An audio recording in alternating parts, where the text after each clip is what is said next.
Ahmir Thompson is a founding member of the band Roots, and he's better known as Questlove. He's here with us today to talk about his new memoir, Mo Meta Blues. Mr. Questlove, welcome. Thank you. People often expect their rap stars to have these kind of hard, scrabbled childhoods.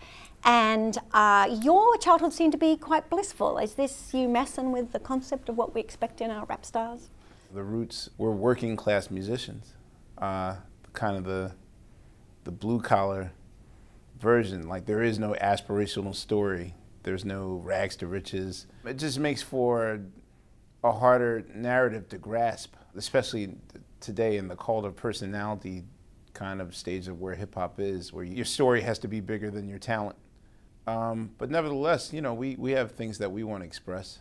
In the book, you delineate your life by album of the year, record of the year. Mm-hmm. And I'm going to ask you, if there's one for your life, what would you choose?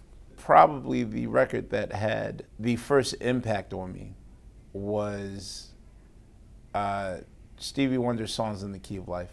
My favorite part of the record was there was a 24-page booklet of liner notes, and I'd never seen liner notes before. I mean, mind you, I was 6.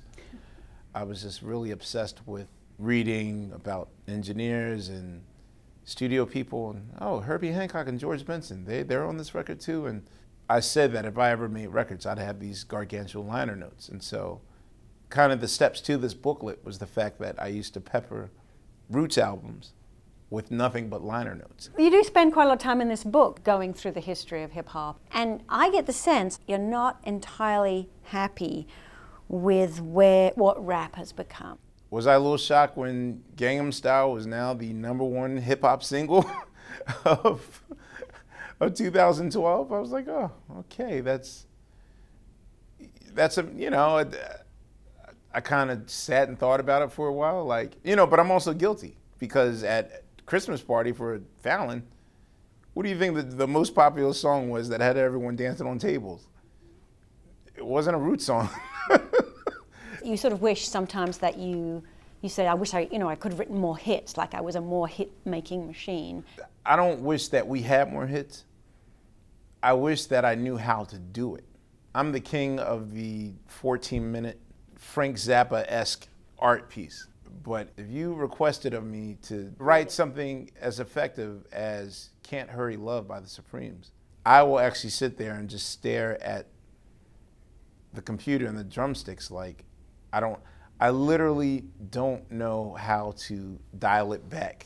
You write in the book, and sometimes I feel like you're a little bit kind of regretful of when you have nurtured artists, which you're known for doing, and then they have sort of taken off. Yeah, I mean, every artist goes through that. Like, I'm competitive like anyone else, but at the end of the day, no one has our story now. You can count on one hand any artist that ever came out in 1992 that's still able to make a good living, a great living, off their craft. Is that mostly to do with Fallon, though, with the show?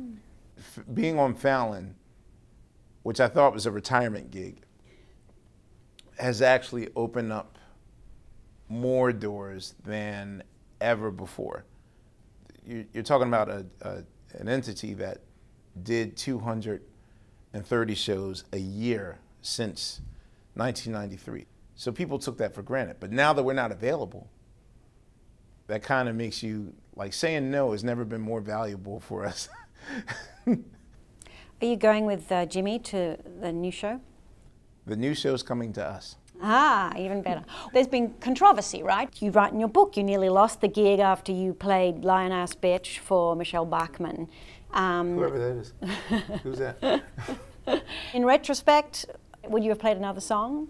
That was a learning curve, you know. And I guess in my hastiness to make my mark on a comedy show, you know, that's what I went with. Yeah, I would have been way better off playing Sam Cooke's Wonderful World with the don't know much about history bit.